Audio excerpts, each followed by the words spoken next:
dans l'entrée et dans chacune des pièces on retrouve les lettres. Voilà. Quand on a un bel appartement comme celui-là, on a envie de le protéger au mieux. Alors il y a des assurances, il y a des systèmes d'alarme. Il y a aussi un système qui permet maintenant de protéger au mieux son appartement, c'est ce qu'on appelle la domotique. Alors la domotique, ça sert à quoi? Ça permet justement de voir s'il y a des fuites d'eau, des fuites de gaz. Ça permet de vous prévenir en temps et en heure, grâce à un simple appel téléphonique ou sur un autre appareil multimédia, qu'il y a un petit problème dans votre appartement. Comment se protéger au mieux? C'est une enquête que nous avons menée. Vous allez tout comprendre, regardez.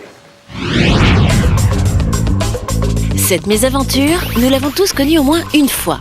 Un joint qui lâche, un lave-vaisselle qui tombe en panne et la fuite d'eau qui menace l'électroménager de votre cuisine. Aujourd'hui, la domotique peut vous sauver du désastre. L'alerte est immédiatement donnée par un texto préprogrammé, envoyé sur un ou plusieurs téléphones portables. Retour au pas de course jusqu'au domicile pour arrêter la catastrophe en cours. Lors d'une fuite d'eau au niveau d'un lave-vaisselle, par exemple, on va détecter la fuite d'eau grâce à ce genre de petit système qui, lorsqu'on le plonge dans l'eau, va donc informer par le biais de ce petit contact une centrale d'alarme qui va envoyer un SMS ou un texto ou un message vocal sur le téléphone de la personne. Guy doit, lui, couper manuellement l'arrivée d'eau. Les systèmes les plus évolués font encore mieux en fermant automatiquement une électrovanne. Une électrovanne, c'est un système qui permet par exemple de couper l'eau grâce à une impulsion électrique, donc sans action manuelle.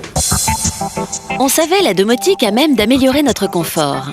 En un clic, elle ouvre des stores, baisse progressivement la lumière, contrôle les ouvertures de la maison. Aujourd'hui, les systèmes savent donner l'alerte et réagir en cas de panne. Fuite d'eau, mais aussi perte de froid sur un congélateur, présence de monoxyde de carbone lors d'un dysfonctionnement de chaudière ou coupure inopinée de l'électricité. Tout passe par une interface indispensable, la centrale domotique, véritable cerveau du foyer.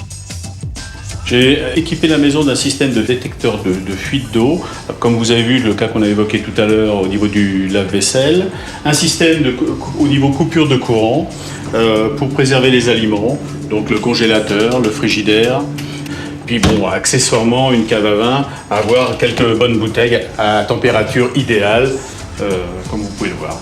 Le côté gadget des détections techniques, effectivement, il y a effectivement un côté, je dirais, non utile, puisque en général, on n'en a pas besoin.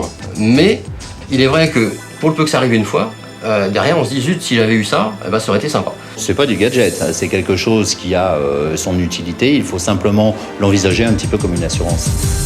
La perte de froid est accessoire, mais les phénomènes de fuite et tous ces inconvénients pourraient être évités très facilement. Il y a des coûts relativement réduits s'ils sont pensés, bien évidemment, au moment de la construction.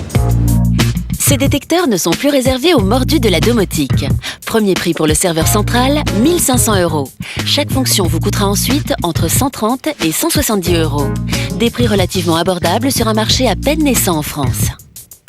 Le marché reste encore tout petit, donc il reste à développer et nous attendons que le consommateur voit vraiment l'intérêt de ces produits, sachant que nos amis les Américains et même les Belges ont un taux de développement de ces produits qui est considérable par rapport à nous en France, où 5% seulement des Français, des foyers français sont équipés de ces détecteurs de panne.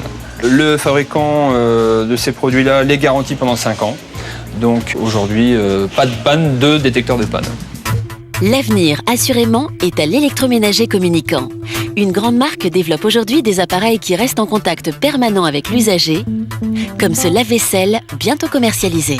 Alors, imaginons que le bras puisse se bloquer. Alors, sur certains appareils même, on aura une visibilité extérieure, une diode va s'allumer notamment. Et autre possibilité, on aura une information sur ce boîtier, infocontrôle, expliquant qu'effectivement, il y a une anomalie. C'est en temps réel, ça fonctionne en temps réel, avec une distance d'environ 300 mètres. Concrètement, vous pouvez vous déplacer avec ce boîtier et vous pouvez effectivement être dans votre jardin, dans votre maison et s'assurer, par exemple, imaginons que votre réfrigérateur, que la porte ne soit pas bien fermée, vous pourriez intervenir rapidement. Plus fort encore, préparez-vous à l'arrivée d'un nouveau concept, la cybercuisine. Vos appareils seront alors connectés en permanence au service de maintenance du constructeur via une simple prise de courant. Dans votre maison, dans votre cuisine, un produit électroménager tombe en panne. Donc le service après-vente va être automatiquement averti via une communication Internet et va pouvoir intervenir pour vous rapidement. Avec la généralisation de la domotique, plus besoin de ramper pour faire venir un technicien. Vos appareils électroménagers sauront même un jour, pourquoi pas, se réparer tout seuls. On peut toujours rêver. Tous ces appareils